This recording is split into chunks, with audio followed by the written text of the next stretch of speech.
Bonsoir à toutes et à tous et bienvenue dans cette nouvelle review de match international, mon petit Melkor. Tout à fait, nouveau match international, un match qui va opposer l'équipe de France à l'équipe d'Écosse. Au Stade de France à Saint-Denis, match arbitré par Wayne Barnes, que nous connaissons bien, ce que ne manque pas de nous rappeler à chaque fois les commentateurs, mais nous on l'a vu au stade, donc pas de commentateurs, petit avantage quand même pour le stade. Bon mon petit Melkor, donc les compos d'équipe. Les compositions d'équipe, oui tout à fait mon petit Hagen, les compositions d'équipe, alors du classique, voilà, que ce soit Cotter ou PSA, ils nous ont sorti des compositions assez classiques. Le retour du capitaine Thierry Dussautoir, qu'on n'avait pas vu sur les deux crunchs. Dans ces deux petits crunchs, on n'avait pas vu le petit Titi, voilà.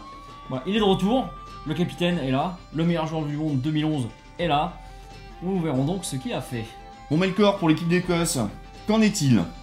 Alors quand on dit l'équipe d'Écosse, eh bien l'équipe d'Écosse qui avait perdu en Irlande il y a à peu près 3 semaines et qui a remporté ses 2 matchs contre l'équipe d'Italie en faisant tourner sur le deuxième match qu'ils ont vraiment remporté très haut la main à Murrayfield à Édimbourg. Là ils ont remis vraiment l'équipe type et donc une équipe assez compétitive. On a par exemple le retour de Sean Maitland sur l'aile qui peut jouer arrière également et qui est le cousin de Digby Ioane, si vous ne le saviez pas, c'est le cousin germain, me semble-t-il, de Digby Ioane. D'origine australienne, mais ça, on a l'habitude avec l'Écosse de voir des joueurs un petit peu d'origine, un petit peu ésotérique. Il suffit qu'ils aient une arrière-grand-mère écossaise et ils peuvent jouer pour l'équipe d'Écosse. Ce qui ne manque pas de faire des petites polémiques au pays des Kilts. Venons-en donc au résultat du match, Melkor. Victoire française 19-16, 2 essais marqués, l'un par Seymour. Très drôle comme essai. Seymour, voilà, très drôle. Un essai pas gag mais presque. On a hurlé de rire, hein. Franchement on a hurlé de rire. On a bien rigolé, ouais. Le public du Stade de France a été assez mystifié par cet essai, voilà, un essai un peu pourri, dégueulasse, un essai un peu de la mauvaise époque de Toulouse, vraiment nul à chier quoi. Voilà, un truc de merde. Un essai de Noah Nakaitasi, voilà, pour l'équipe de France. Un essai qui aura mis un petit peu de temps à venir, mais ça, on va vous en parler tout de suite du match.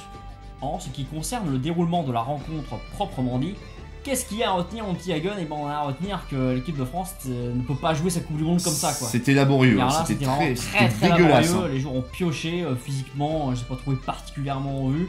Des bonnes séquences défensives mais pas énormes non plus. Les Écossais étaient bien en place. Ouais. Les Écossais étaient en place, mais l'équipe d'Écosse a joué son match et aurait mérité de gagner à notre très humble avis. Sachant que quand même, ils ont tenté la gagne alors qu'ils pouvaient faire match nul largement. Ils n'ont pas pris les 3 points, voilà. Guy Novès, je pense qu'il a éteint sa télé quand il a vu ça parce que c'était un scandale pour lui. C'est pas normal, c'est pas normal. En face des poteaux.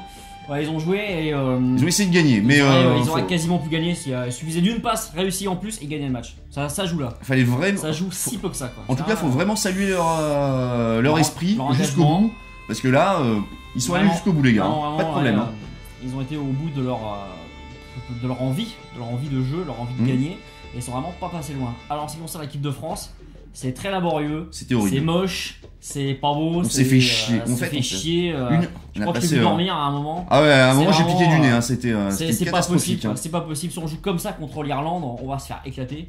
Autant il y a 2 semaines, c'était prometteur, ça tenait vaguement la route quoi. Voilà. C'était pas extraordinaire mais ça tenait la route là. Et là, un match pourri, un match raté, un match sans intérêt réellement. Même le pire match de Pro D2 était pas aussi chiant quoi. Non mais franchement c'était chiant, puis en plus c'est que c'est pas réussi, il y a beaucoup de déchets, la conquête est pas mal, mais bon c'est pas extraordinaire, le jeu au sol est pas mal. La mêlée était bonne. La mêlée était bonne, voilà, la conquête est pas mal, il y a la mêlée dedans, mais bon c'est pas ouf quoi, ouais, franchement c'est pas bon. Il y avait rien à retenir. Ça n'a pas été à garder. Dans la stratégie ou dans l'implication ou l'intensité, c'est pas bon du tout. On n'a pas mis l'intensité qu'il faut pour gagner. Même la bière n'était pas bonne. Mais voilà, ça c'est la contingence du Stade de France, c'est encore autre chose. J'aurais proposé de la bonne bière. Je pense que c'est qu'on aura rasé le stade et qu'on aura mis un bar à la place.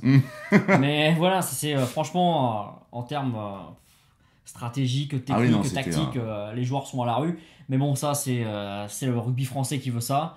C'est le championnat qui veut ça. French Flair. Le French Flair, il n'y a aucun French Flair. Il n'y a pas de flair, il n'y a rien du tout. C'est zéro. C'est zéro, voilà. Donc on va droit dans le mur dans cette Coupe du Monde. Je pense qu'on peut le dire maintenant, on peut l'affirmer. On s'en doutait déjà depuis au moins 2 ans. Mais là, ça dépend. C'est sur un malentendu, ça peut marcher. Alors déjà, battre l'Italie, je pense que c'est faisable. La Roumanie, 4 jours plus tard, c'est faisable aussi.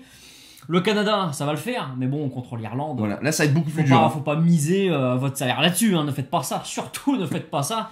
Ou alors vous devenez millionnaire dans les 5 minutes qui suivent. Hein. Ouais. Ne faites pas ça, ce serait pas très prudent. Ouais, l'équipe d'Irlande, ils ont perdu contre l'équipe d'Angleterre aujourd'hui. L'équipe d'Angleterre qui, à mon avis, est prête. L'équipe de France n'est pas prête. Non. Que l'on gagne ou que l'on perde contre l'Irlande, réellement, c'est un faux problème parce que les équipes qu'on risque de rencontrer en quart de finale, la Nouvelle-Zélande et l'Argentine ne nous réussissent pas vraiment. Ça passera pas. Hein. Donc, de toute façon, ça va être difficile. Maintenant, un match, c'est un match. Voilà. C'est toujours possible, mais là, on parle de plusieurs matchs. Il y a l'Irlande et il y a ce quart de finale. Donc là, lorsqu'on aura du cul, lorsqu'on pourra faire un exploit 2 fois de suite, ça va être une fois je veux bien, mais 2, faut pas exagérer. Bah, en 2011, on a failli quand même faire l'exploit. Hein. On a failli. On a failli. Et ça, il va falloir arrêter un petit peu avec le rugby français. On a failli, quoi. On a failli. C'est presque bien. C'est presque réussi. Ah, cette passe, c'était presque juste, quoi. Ah, en 2011, on a réussi 2 matchs. On a réussi le quart contre les Anglais. Dont un gagné, quoi. On a réussi 2 matchs, dont un gagné. Donc là, il va falloir un petit peu arrêter aussi de se branler la nouille sur ce genre de réussite. Oui, ce n'est pas une réussite, c'est un échec total. Voilà. Bon, voilà. Pour conclure, eh bien, le prochain match des Bleus, c'est un match de Coupe du Monde. D'ailleurs, comme c'est plus la même. Voilà. Les Écossais, ils commencent leur Coupe du Monde, je crois que c'est le 23 septembre, ou un truc comme ça. Là. Ils jouent contre le Japon. Voilà, un match à 15h30 un mercredi. Donc posez votre mercredi pour pouvoir le regarder. Ou sinon, il y a la VOD, bien sûr, la service de VOD. La France commencera le samedi 19 septembre contre l'équipe d'Italie à Twickenham. Donc voilà, on verra bien ce que ça donne. L'équipe d'Italie qui a perdu d'un cheveu là au Pays de Galles. Face à Sergio.